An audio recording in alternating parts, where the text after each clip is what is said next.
Cameron goes, "I already killed you, you son of a bitch," and then they light him up. Yep. It's wonderful. And that's... He actually says, "I already killed you, you son of a bitch. I already killed you." He says that part twice. He says it twice, Michael. Shortened it. Such a weird note for you to give me. You know what? Fuck you.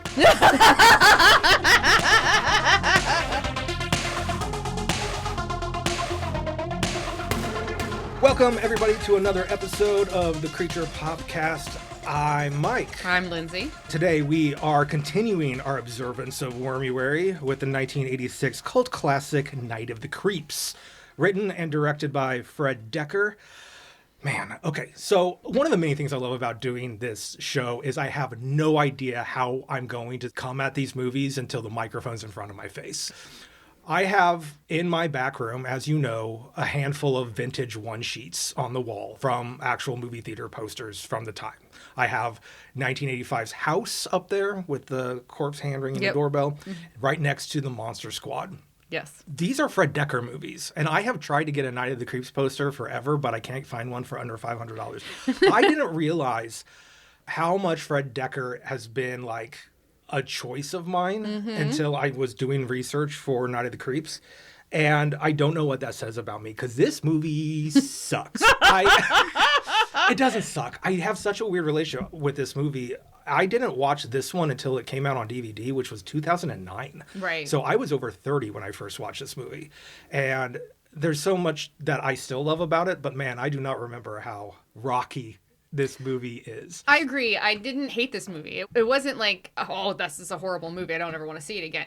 But I didn't love it either. It was rocky. It was really rocky for me for a while. And then I got invested eventually, but... Yeah, and I'll get into it a little bit as we go, but it's purposefully, it knows what it's doing. It doesn't care, though. It comments several times on how bad the movie is during the movie. Right. Well, and also, like, in watching this movie, I felt like it was familiar, but I couldn't actually remember watching it. I think I only made you watch it once. I must have been drunk or something, because I that wouldn't be literally unusual. did not remember any of it. I think sometimes you have to drink to get through a Michael at the movies night. And then we turn it into a podcast, and cheers. All right, Lindsay, tell me about Night of the Creeps. Okay, this movie starts in what looks like a sewer maintenance tunnel, and then giant naked baby monsters run down the tunnel shooting laser guns. It is for real. That's how this movie starts. Babies? Giant They baby look like monsters. naked babies with the grumpiest faces. Yeah, like they're just like teeth and... static, grumpy babies with lasers. What you know what I'm picturing is if you've ever seen the 2000 live-action Grinch with Jim Carrey, when it shows him as a baby Grinch and he's floating down, he's like a baby and he's got a cute face, but he's got a scowl the whole time. He's like, that's what I'm picturing is like little baby Grinches. Yeah, I can imagine if the Grunch was shaved and like baby pink. They're baby pink, man. Yeah, or like flesh tone. Very weird. Yeah, it's really creepy. This movie has 17 tones. Anyway, so there's the two giant naked baby monsters chasing a third one that looks like he's holding a bank canister. And if you're old enough to have gone through the drive-thru at a real-life bank... Yeah. It's subtitled, they're speaking in an alien language that don't let that experiment leave the ship. Right. Referring to the canister. But they're too late because the experiment has left the ship. So then now we flash to Sorority Row 1959 and we are in black and white. Yep. Credits are coming up still in a really cool orange and blue font though. They so are. Like the contrast is... That was actually really nice. Yeah, it looks really cool. So a boy pulls up in front of a sorority and the radio is talking about an APB from the insane asylum, but he turns it off before we hear anything else. Yeah. Somebody has escaped a hospital for the criminally insane. Yes, but we don't know that yet. No, they say it. Okay. I thought they said it later. They say it a couple. Okay. Like, whatever. Keep going. It's fine. No big deal. So he goes around the house and he's throwing pebbles at a girl's window.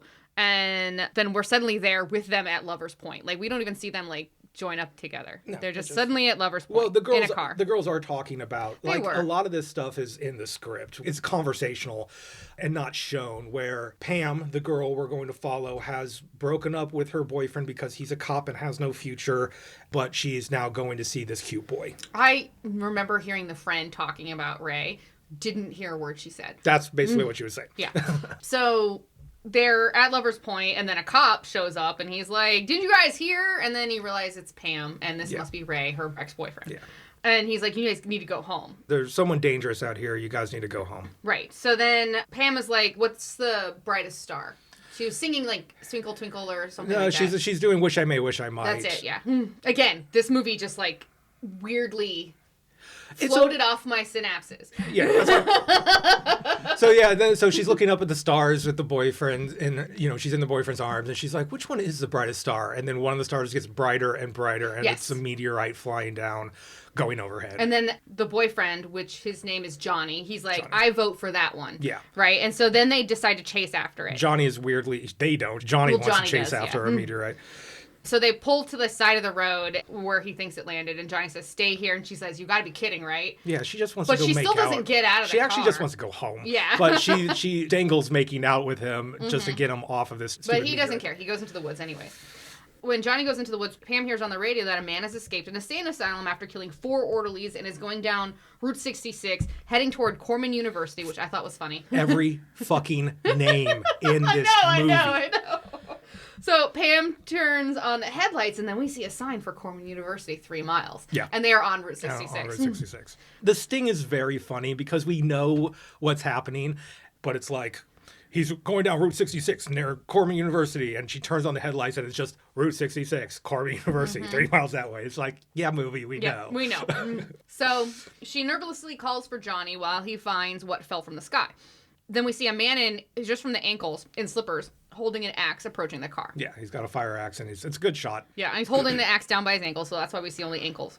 So then something explodes out of the canister back with Johnny, and then something flies into Johnny's Johnny mouth. finds the canister that came out of the alien baby ship, and it's clearly like filled with wriggling something, one of which breaks through the glass of the canister and shoots right down his throat. It's a black slug. Then we go back to the axe murderer, and he kills Pam with the axe. Yeah, he's walking slow, like closer to the car, raises the axe, brings it down, and cuts to black. Yeah. Now we're in modern time, which is 1986, and we're back in color. A scene in this movie where someone is cutting a head of lettuce and the slugs are in the lettuce? That is a movie called Slugs. Okay. And it is also Black Slugs. And that is the one scene everyone remembers from that movie is making the sandwich with a slug in the middle of the lettuce. I don't remember that movie. It's not a great movie. I saw it when I was way too young. Obviously, my brother was watching it. That's why I was like, are we about to relive something? No, we're not doing that. This is a movie where slugs are like poisonous and no one can escape a slug. Right. It doesn't make any sense. It doesn't make any sense. They go very fast.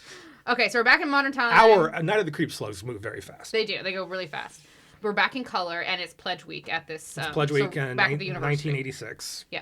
So we meet some nerdy boys. They are lamoids, self-described lamoids, and boy, are they. Their dialogue is fucking garbage in this movie. It's so bad. It's so fast and quippy, and it's just... But not in a good way. It's annoying. Not like Gilmore Girls good way, no. I would argue that one.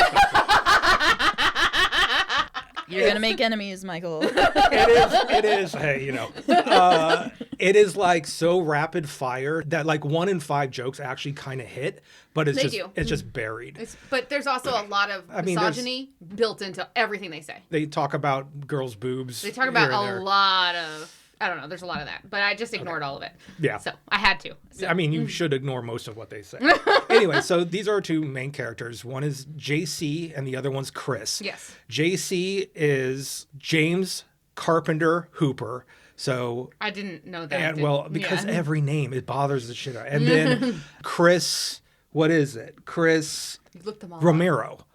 Okay. Cindy is Cindy Cronenberg. The cop is Cameron. There's a Detective Ramey. There's a Detective Landis. Every name in this is a colleague, a horror movie director that Fred Decker knows. And most of them came from the Roger Corman School of Filmmaking, which is why the university is Corman University. Right, of course. And is this his first movie? Decker's? Yeah. No. His first movie is Monster Squad. Then House. Then this movie, 84, 85, 86. Okay. Why? Oh, I just feel like with that much, reference. I really think this was the one where he was going to name drop all of his friends. Okay. Because he doesn't do that in any other movie that I know of. Well, so Chris sees one of his crushes, points out some girl, and it... It's not a crush. He sees this girl for the first time on the lawn of a sorority and falls in love without talking to this person. He says it out loud, and his buddy, who is more entertaining. He's super quippy. He also needs to be pointed out, he's got a disability. He has crutches, like arm. He doesn't walk without it, like polio or something. Yeah. Yeah. It's part of his character that he is kind of exasperated with his buddy because he's got real problems. And his buddy just keeps fucking falling in love by seeing someone across the room. Right. And lamenting about them. And then whining about it. So at this point in the movie, he's not super annoyed yet, but he's going, here's what I'm going to do. I'm going to go yell at her. Yeah, I'm going to get her attention, and I'm going to try to like break the ice for you. Yeah, but she ignores him. At first, yeah. He's like, oh no, she's going in the beta house. And he's like, that bitch. And it's because JC knows this woman has agency and doesn't know that they even fucking exist yet. It's so weird. Yeah, it is weird. So they go into the beta house party to pursue her. They get a drink, and then they find her, but she's with some guy. Some classic jock guy. So JC like tricks him that he has a phone call to get him away from the girl so that they could talk to her. Right. Ask her name. It's Cindy Cronenberg. Yeah, right. And then they try to like they want to like be near the girl, or well, not they, Chris does. So they decide to pledge the beta house. Gosh, I'm already messing up. JC is the one in love, and Chris is the friend? Chris is the one that is in love. JC is the friend. Okay. Yeah. I've already messed that up like twice during this episode. JC is the goofball. JC's the goofball with the crushes. Yeah. Yeah, so JC kind of breaks the ice, tells Cindy that his friend Chris has a crush on her. The jock comes back and kind of like, I don't have a phone call. And when they regroup, Chris has this sitcom of an idea that the only way to impress this girl is to also be in a fraternity. Right. So since they're already in Beta House, they go and talk to the head of the fraternity. Yep. Classic 80s douchebag. Super dude. Bradster. Bradster. That's his license plate. He's got like this perfectly coiffed blonde hair, clearly like the rich polo boy. And they give them a task. Yeah. They tell them to find a dead body and put it on the steps of another fraternity. Right. Which I have heard is also something of a classic thing to do. Not a full body, but like a body part or something. Yeah. Because it's not uncommon for medical cadavers to be used in colleges. Probably not. But in this case, they were afraid it was going to be have sex with a farm animal. They did. They thought that. Yeah. They go on a quest to get a whole ass corpse, which is a wild thing to do. God, all of this is bad. It's so bad. So, after they leave the house to go on their mission, we find out that Bradster is Cindy's boyfriend. Right. So you're just saying things like Bradster and JC. Every time you say JC, my brain goes, Jesus Christ. Nope. I did that too. James Carpenter. Oh, Jesus Christ is in this movie. That was a carpenter. Okay. So now we're in the basement of the university with a scientist who's locked out of his lab. Yeah, it's David Paymer plays a scientist. He's been he's in a million things. Yeah. So he's locked out. He can't remember his code to get in. So he's typing numbers on the panel, and then he can't remember. So he goes upstairs to use the payphone to call somebody to get into his He's desk calling or his something. his roommate to get his passcode. Yeah. So this is just a gray center block hallway that has suddenly this like high security door in it that has a passcode that like 6 digits, and he entered 5 of them. Couldn't remember the last one, and the passcode just like saved the first 5. That's the part that's weird. Yeah. So they're coming down the hall trying to find somewhere to get a morgue or something because there's bodies in universities, just like you said. And then this is actually like kind of one of the funny quips where JC's like, there should be a sign, and Chris is like, what do you want it to say? Corpses for use in wacky fraternity pranks? And he's like, just morgue or something. No, just morgue would be good. Well, so they see the little security panel, and JC just hits the 0. Hits 0. Magically is the last digit that was missing. And the inside is a science fiction-ass like room with all of these panels and lights and levers and a single cryogenic just tube. Like a tube, with a naked body. How much money does this university have? No, this makes no sense. This room makes no sense at all. Yeah. And how they got into the room makes no sense. And they're like, well, here's a corpse. And we recognize the body in the cryogenic tube as Johnny from 1950. Yes. As the audience, we figured that's Johnny. They called it a refrigerated coffin. Yes. Yeah. So they realize that there are unlit panel they realize it says it's cryogenic settings. And so they hit something and it lights up. They take like 5 minutes to explain what cryogenic means in 'cause1986 because maybe that wasn't a thing. Okay, so they open up the cryogenic settings with a big red button, and then they try to take Johnny, but You know, he's heavy, he's a body, he falls, and then he grabs one of their wrists, and they freak out and run away. Yeah. Leaving the body of Johnny on the floor. Yeah. So the scientist goes in. They pass him in the hallway. Yeah, they basically bowl him over as they're running down the hall. And the worm thing that was in Johnny jumps into the scientist's mouth. Right. Yeah. And we see the boys running back to their dorm. And then we're suddenly on a beach. No. Yeah, we are. No, we're not. No, we're not. A couple things happen. You will not introduce Tom Atkins in this way. That is my job. So they run back to their dorm, and I like their dorm because it's cluttered and small and looks like a fucking dorm. It's so skinny. It's skinny, and it's like with the beds in there. They're basically like 2 couches. Anyway, this is where Chris is whining about like the body, blah, blah, blah.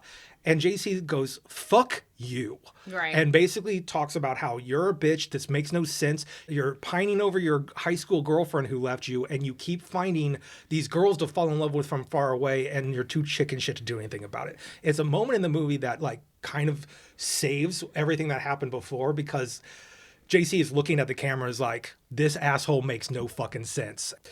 Then we snap cut to a beach. Yeah. Tom Atkins in a white tuxedo, sitting, no chair, just sitting in the sand, being handed a coconut drink by a bikini babe. Right, yes. It's amazing. And then a woman in a gold lame comes like rising out of the ocean. Rises out, and that's Pam. Yeah, it's Pam, yes. From 1959. Yeah. And then we flip to the same guy as himself now, dressed as a cop in a murder scene, and Pam's being murdered again by a skeleton man. It's a really excellent depiction of a dream, because it cuts to the same road in 1959, and instead of young Roy Cop, it's old Tom Atkins cop, and he has a severed hand in his hand. He's holding a severed hand. And then it cuts to the axe murderer hacking up someone in the car. Then it cuts back to him, and now it's not a hand, it's a shotgun. Right. So like things keep like snap changing as he gets closer and closer to the axe murderer, who is a young man cutting up a woman, and then when he turns, he's a desiccated corpse. Beautiful. What are you laughing at? No, I'm just laughing about like how much I did not want to write about this movie. There's immaculate stuff in this movie, like just cutting back and forth. Yeah. It's just buried in all of this dialogue that really comes across as a boomer writing a hip 80s kid, which really is what he's doing is the Marx Brothers. Like a lot of this dialogue is wanting to come out of Groucho Marx chomping on a cigar. Right. That's a lot of what these guys at the time were trying to do in their movies. Like Sam Raimi loved the Three Stooges. That's why in all of his movies, like Evil Dead or whatever, there's pratfalls and like there's like one step away from cream pies being thrown in faces.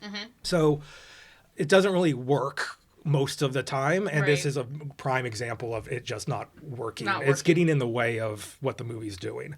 Right, I agree with that. So real quick, I feel like this is Tom Atkins. He's playing the older Roy. He's basically going to be half his movie from here on out. Sure. And I got to give him his flowers. He is one of my favorite people. He's a living horror legend. He's worked with Stephen King and Raimi and Donner and Carpenter. He's in The Fog and in Halloween 3 Season of the Witch, which is absolutely a movie we're doing for this podcast at some point. He's still alive, and he's just the best. He makes every movie.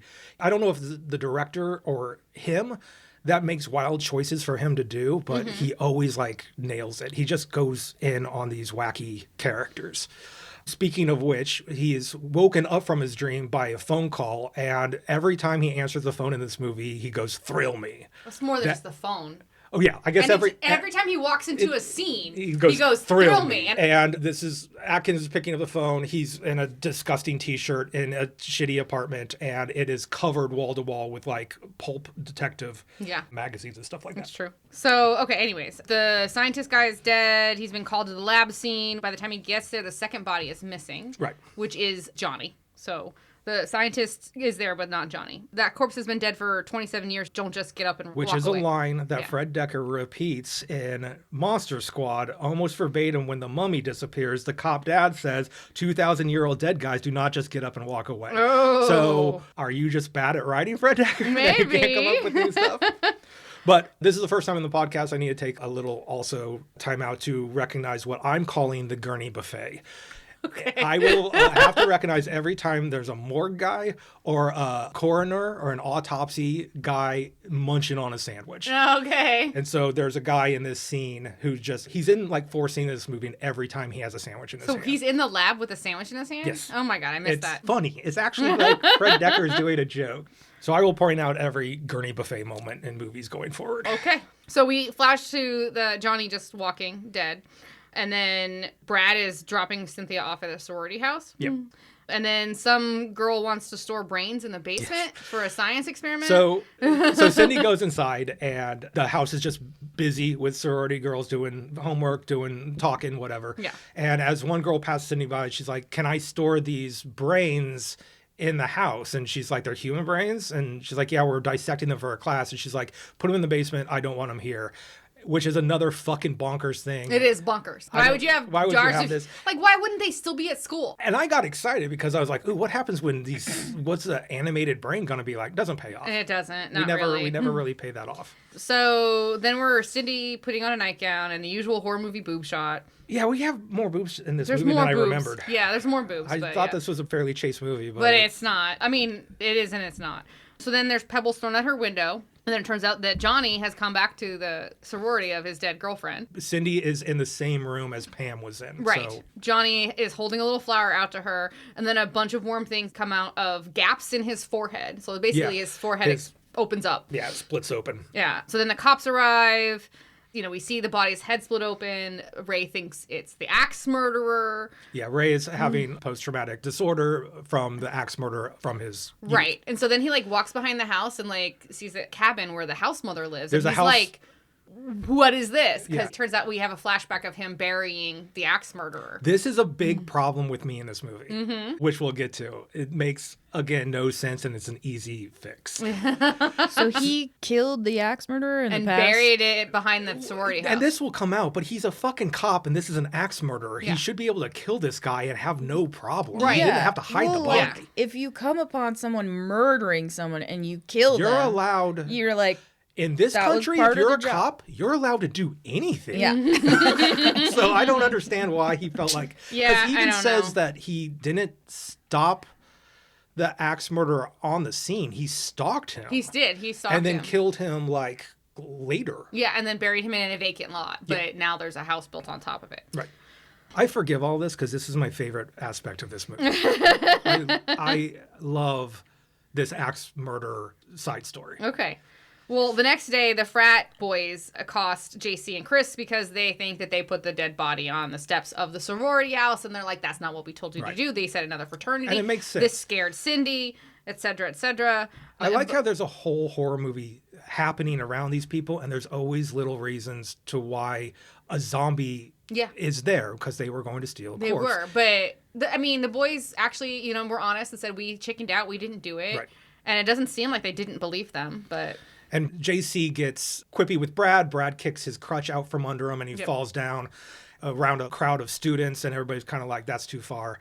Brad goes, come on, Cindy. And she does a Star-Lord style flip-off. the origin of I'm sorry, I didn't know how this machine worked. I had never seen that before. I know. Earlier. I wonder if James Gunn, which, guess what?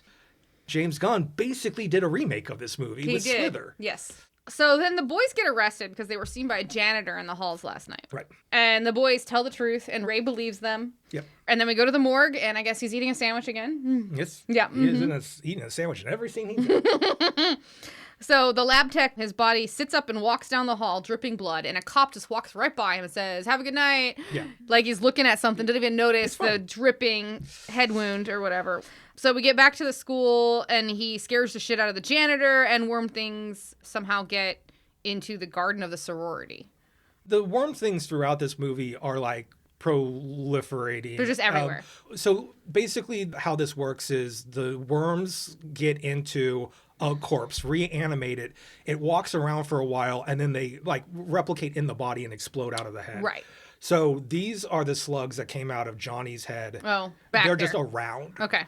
Yeah, they keep cutting to like these awesome rubber slugs being dragged by strings that you could see through Yes, the I grass know. and I stuff can like see the that. strings. You can see the strings. Years ago, I almost bought one of these slugs on eBay as an actual prop from the movie, and then I thought you'd get mad, so I didn't. Okay, so we're inside the sorority, and Karen answers the phone, and it's for Cynthia. The girls mention something happened to the cat. Right. Again, this is another thing that happens that people just talk about, you don't see. Like, Right. the cat apparently died. Yeah. No. Yeah, we don't see the cat die. Fuck this movie. Yeah, so then Throw it away. Karen here scratches at the door, and she thinks it's the cat, Gordon. Yeah. But his face is missing and crawling with worms. Everything is getting reanimated around this. Everything. Ray is looking at old photos of Pam's murder. He keeps reliving that night. He is. So there's a knock on the boys' dorm, and it's Cindy. And she asks if they could go for a walk. Right. And I like this. She's upset about the cat. She's upset about the cat. She's upset about Brad. She's just kind of upset in general. I like this. There's one thing about these boys that I really do love. They tell each other that they love each other. Yeah. These guys suck, and they're dorks, and they just chatter and quip, but they're have friends. good, real feelings for each other. Yeah. So when this girl that one of them is crushing on comes to ask for a walk, all three of them go. Yeah, it's like all they three go of them go. together, Yep. which reminds me of like how nervous I was around you when we first started dating. There's something like authentic about that rang true to me. Sure. So JC goes to the bathroom to leave the kids alone. And that's when he sees the janitor guy, and he follows into the bathroom. So we flash back to Chris and Cindy, and she's upset about Johnny at her window, and she thinks that he was a zombie and his head exploded and slugs came out. Like, she knows what's going on. Yeah, she's the one who saw something she can't explain, and for whatever reason, she hasn't told anybody because I guess she thinks people will think she's crazy. Yeah. Right. So someone is following them. Yeah, that's Tom Atkins. It's the cop. Yeah. I don't know why they felt they had to be sneaky about it. Yeah, I don't but know why. Tom Atkins has been trailing them. I think they just need him to hear the stuff. Right. And Because that, he has not a cool line, but a line I love coming up. We're flashing back to the bathroom with JC, and we hear creepy squelching noises, and then the janitor's down on the ground. JC lights a matchbook on fire. So, like, he's trying to grab a matchbook, and the slugs are on the floor. And he's, like, standing on the toilet trying to reach this matchbook. Right. I mean, he's sitting on the toilet. He can't stand sitting. up. Sorry. And he's trying to reach this matchbook, and they keep flipping by, and it hurts his fingers. But he gets the matchbook, and he lights it on fire, and then he burns one of these slugs up. Yeah. So we know fire will kill it. These things are, like, instantly, like, it's insta-kill with just heat in general is what it is. But then one of the slugs goes up his pants, and he tries to army crawl out, but then one's going right for him. So we don't see it go in his mouth, but... And JC is dead. Yeah, that's the end of JC. That's kind of a surprising thing that JC's... Oh, yeah. not Jesus Christ. He'd be resurrected in 3 days. No. We get a final message. We get We'll something, there. So Chris has returned Cindy to the sorority, and she asks Chris to the formal tomorrow. Right. As he's walking away, all smiling because he's got a date, he's intercepted by Detective Cameron, who has just awesome like camera push up to him where he just goes, zombies, exploding heads, creepy crawlies, and a date for the formal. This is classic Spanky. Because also, Detective Cameron can't call anybody by their names. It always has to be like a fucking Little Rascals character. It's just such a weird It's very weird. choice. Chris and Ray go back to his house, and they have some whiskey, and they talk about sweethearts and the axe murderer, and he talks about it's a how little he found the backstory. axe murderer and got his revenge, and how the house mother's cottage is sitting on top of that body right now. Right. Yeah. And so we're cutting to the house mother in her cottage with her dog, and she's watching Plan 9 from outer space, Yes. which if you've ever seen Plan 9, the titular Plan 9 is resurrecting the dead on Earth to kill all the humans so aliens can come down and populate us.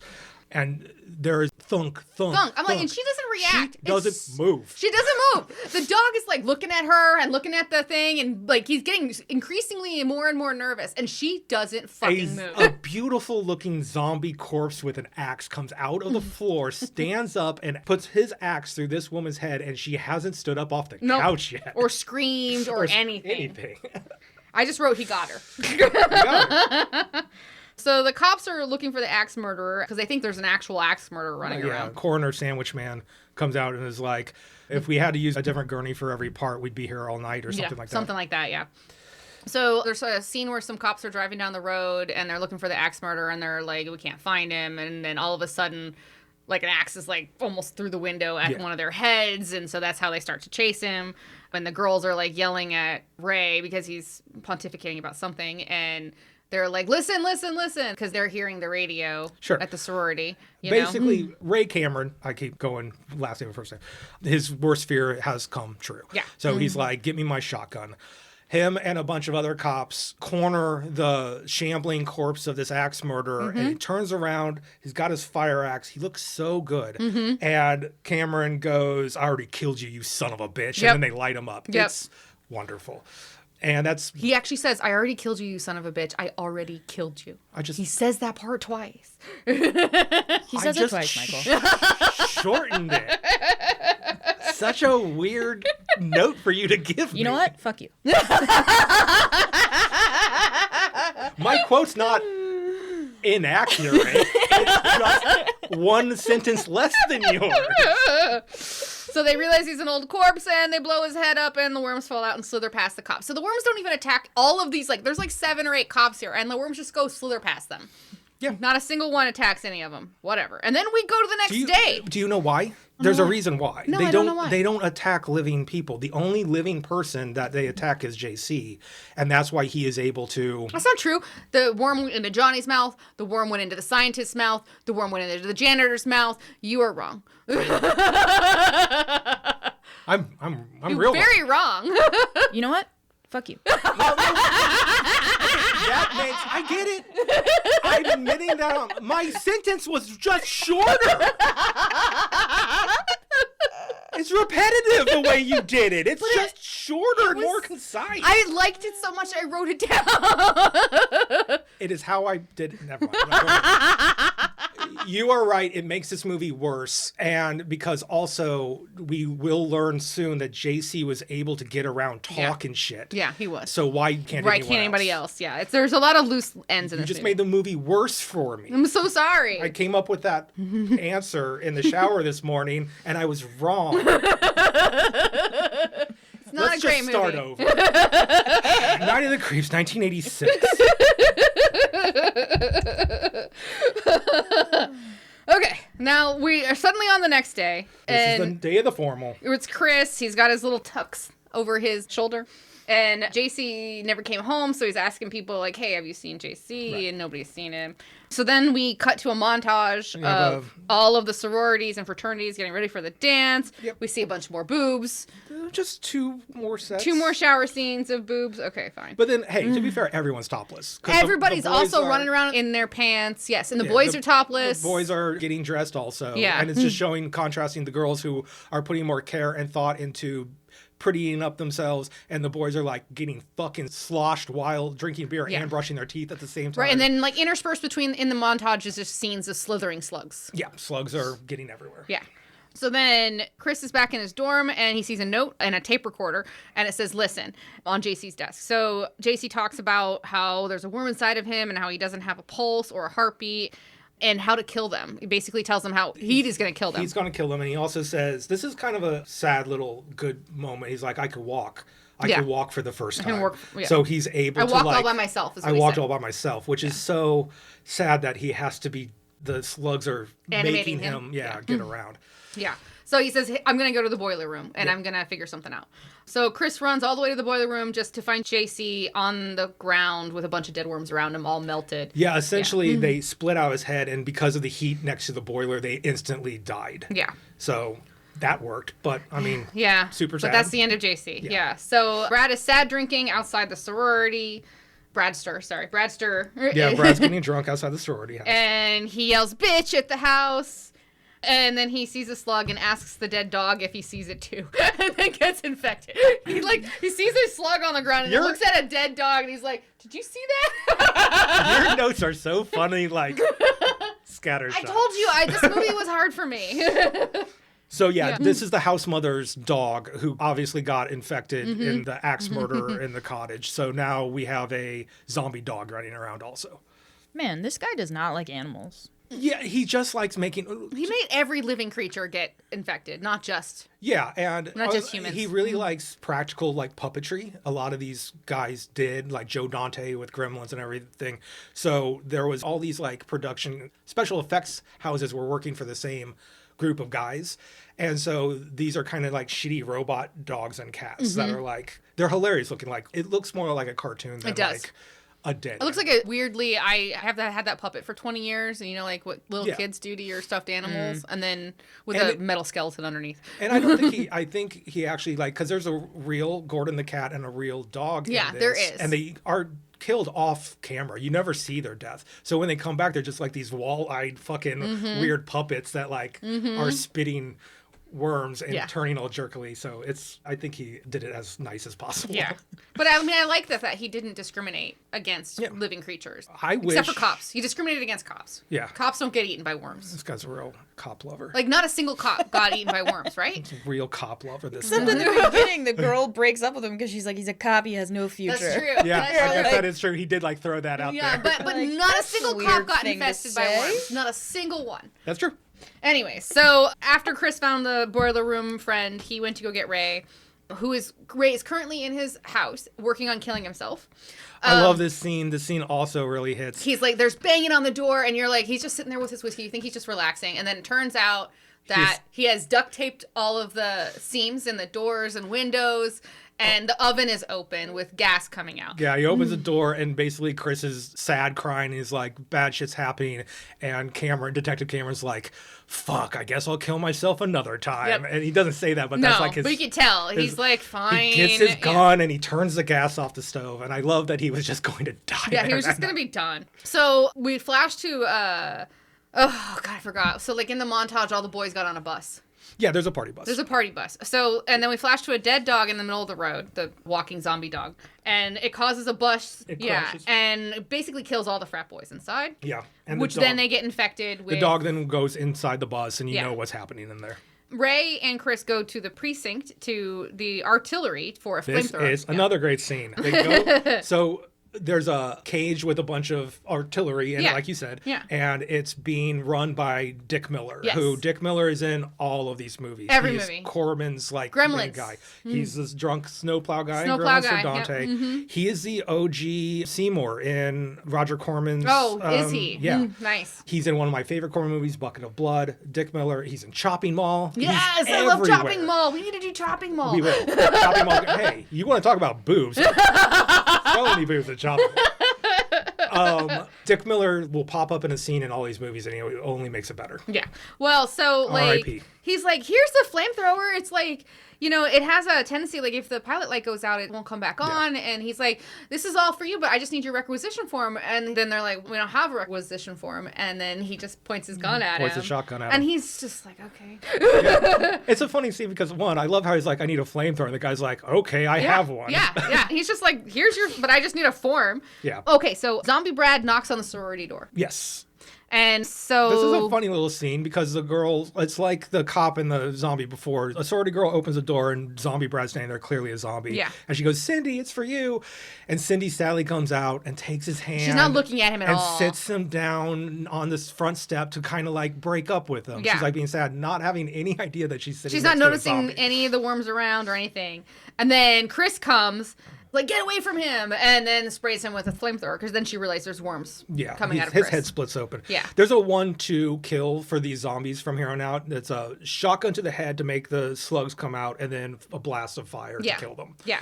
Well, there's a funny scene where, like, somebody hands her a gun. Is it Chris? I love and he's it. like, here, hold this, you'll feel better. You'll feel better. I wrote that down too. Because she's just like in shock beside herself. He's like, you'll feel better. And she just kind of like hugs the it. shotgun like it's a warmth. Yeah. And this...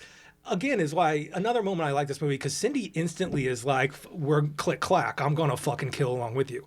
Right. Cindy is one of the most developed characters in this. She whole was. movie. I would say, like, the whole time, she was the one that had any growth. Yeah. So we're inside, and Ray is talking to all the sorority girls, and he's like, good news, and there's bad news. The good news is that your dates are here. The What's bad the news bad is news? they're dead. Tagline for the movie. Yeah. So the bus of frat boys has arrived. Cynthia has the flamethrower, and Chris has the shotgun. Yep, they're on the front lawn. Chris is shooting, and she's blowing them up with fire. Yep. So then at the back of the house, the French doors get smashed in right as Karen goes to lock it. Yeah. And then there's a line that Ray says, duck, it's Miller time for some reason. No, how dare you? You are just, sometimes you're nailing it and sometimes. He knocks down the zombie that comes in. This whole time, the girl who opened the door has been carrying a can of hairspray because she has giant hair. Yeah, sure. And he knocks down the zombie and takes his cigarette and goes, "It's Miller time." But why? Because it's real dumb, Lindsay. It's so bad. I was like, I remember It's Miller Time commercials, but I don't remember anything with fire or hairspray.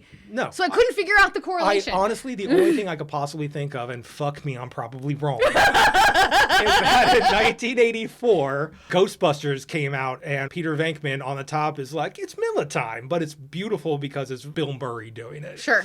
Fred Decker then did Monster Squad in answer to the tagline was, "You know who to call when you have ghosts, but who do you call when you have monsters?" Right. So maybe he just carried It's Miller time with him, Maybe. not realizing how to utilize it. Yeah, I guess. It's so bad, it's kind of good, though. Oh, so then I also put a note, like, can you really get hairspray to flame up with a cigarette?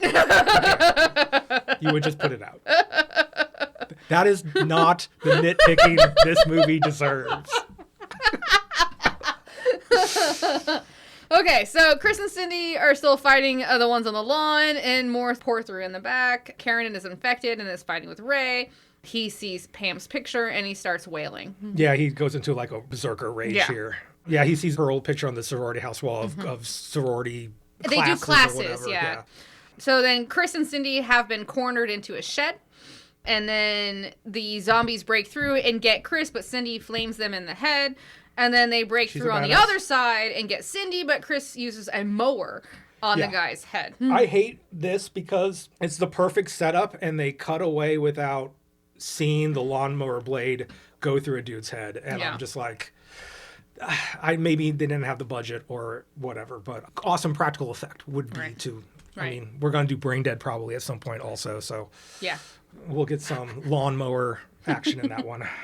So this is me. Don't turn off the pilot light. That didn't happen in the movie. That's just my comment. Yeah. But he turned off the fucking pilot light. Of course. So then they have this moment. Shit, their brain's in the basement. Right. Now, there's brains in the basement because they're all going down there. All the slugs are going down the Cindy basement. and Chris get down there, and Cameron's already down there. He's got duct tape over his mouth. Well, no, we haven't got there yet. So, like, Cindy and Chris have switched weapons, and Chris is telling everyone to get out of the house. So then we go into the basement. So we have to know that they switch weapons. Kind of. Yeah. Okay.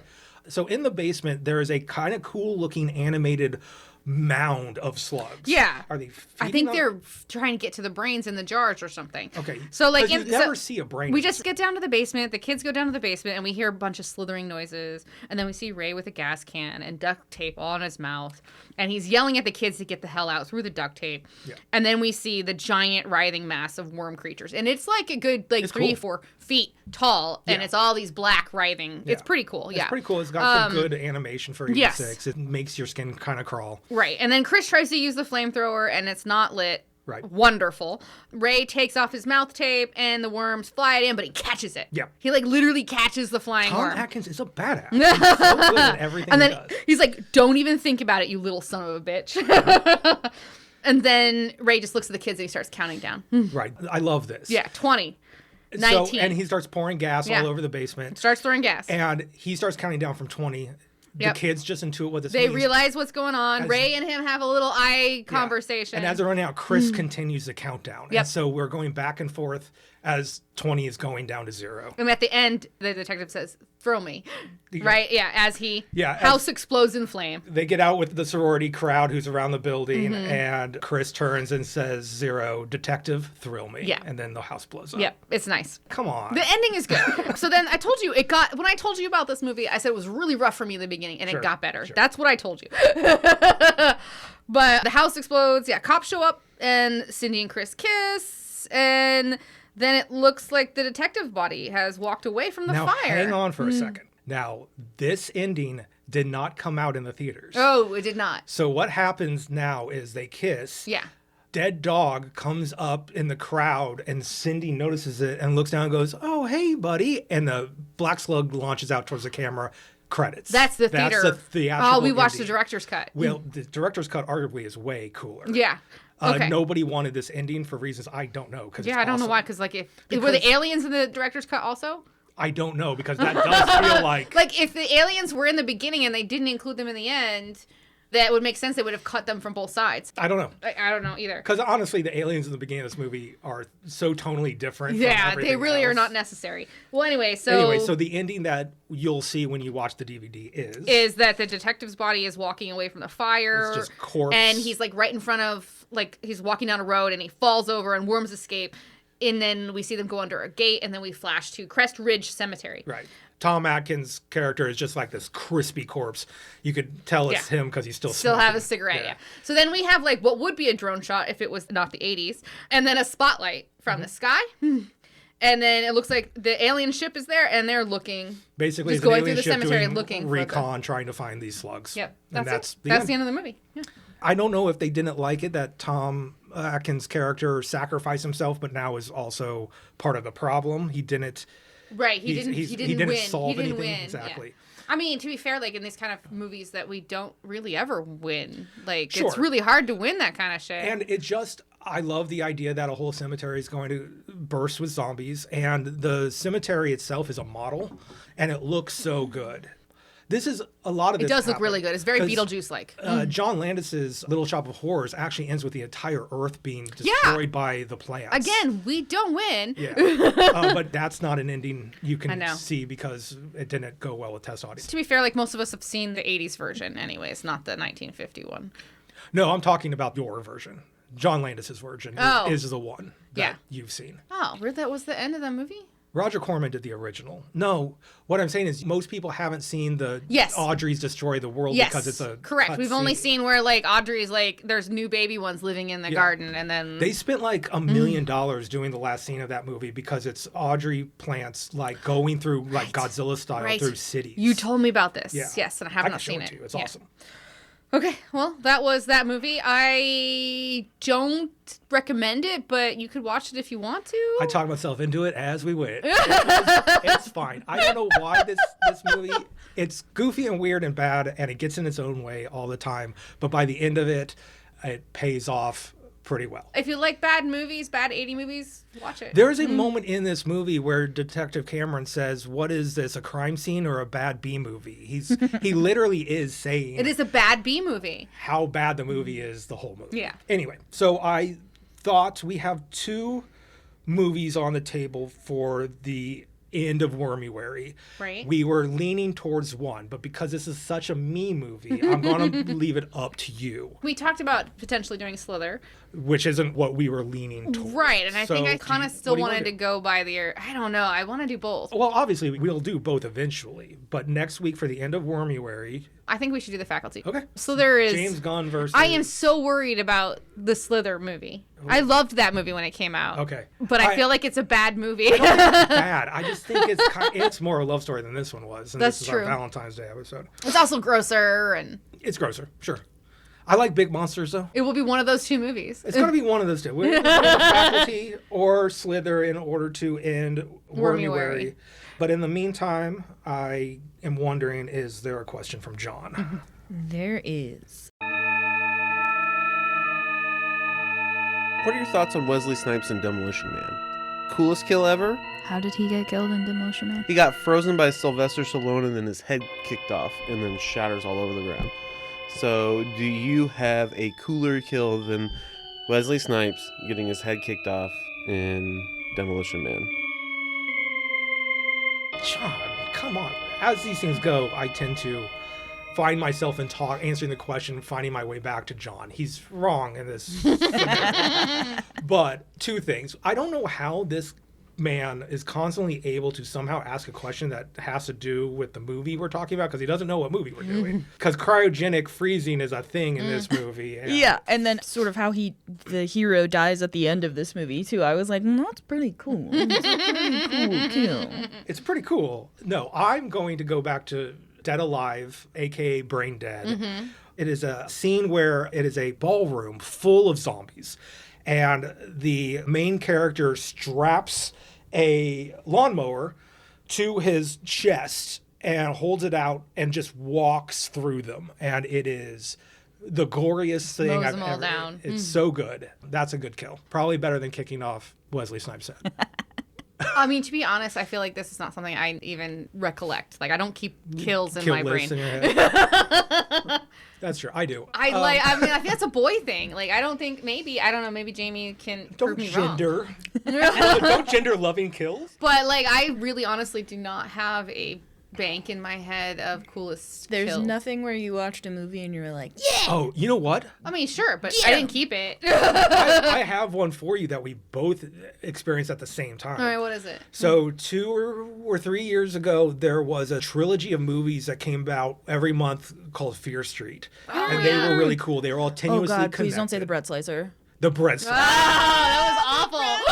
These movies were like based off of pretty neat. J books. Yeah. And they were pretty much like R.L. Stein, man. Character driven stuff. And then all of a sudden a girl gets her head put into a fucking bread slicer and it just shows it all. Yeah. And Lindsay and I were on the couch, like we were just like, sliced her. Yeah, whoa! that lives with me to this day. Yeah. When I saw it, I was like, ah!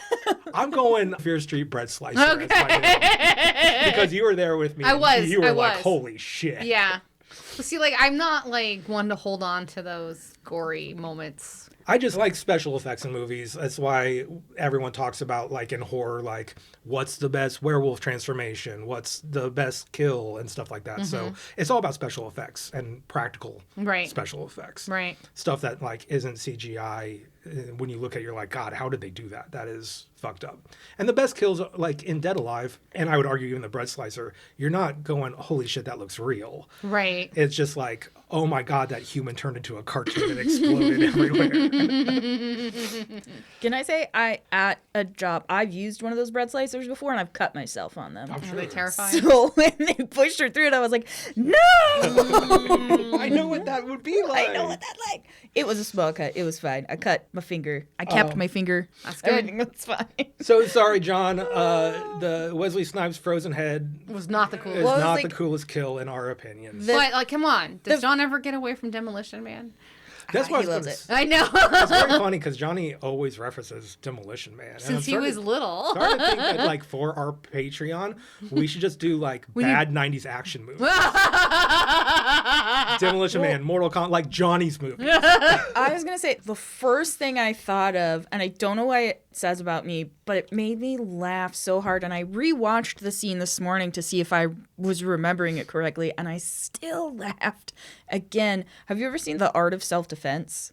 No. No. Oh, that's Jesse Eisenberg? Yeah. I've been told that that's, like, a subversive, awesome movie. Yeah, I don't want to ruin it too much for you, but there's, oh God, I'm going to ruin it for you if I tell you. Well, this is what It's everyone okay. says. We ruin movies in Everyone this podcast. tells me that you look at the trailer and you're like, oh, that's a thing. And then you watch the movie and it's not what it presents itself to be. Yeah, it's like, Just ruin it. It's fine. It's fine, yeah.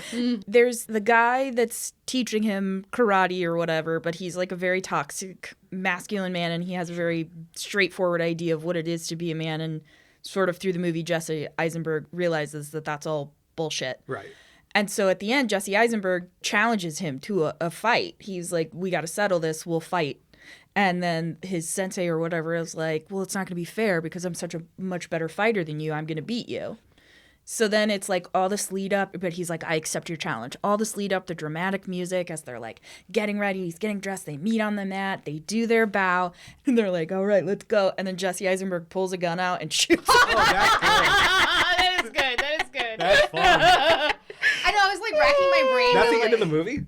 There's more that okay. follows. Like, it's very close to the end, because then the other thing that is hilarious is that through the whole movie, this toxic guy that's teaching them all the art of self-defense talks about who taught him, and there's this like fable that what he knew how to do was he could do a one-finger punch with his index finger, and he could go right through the skull of his opponent, and he was like, it was his secret move, he never even taught me how to do it.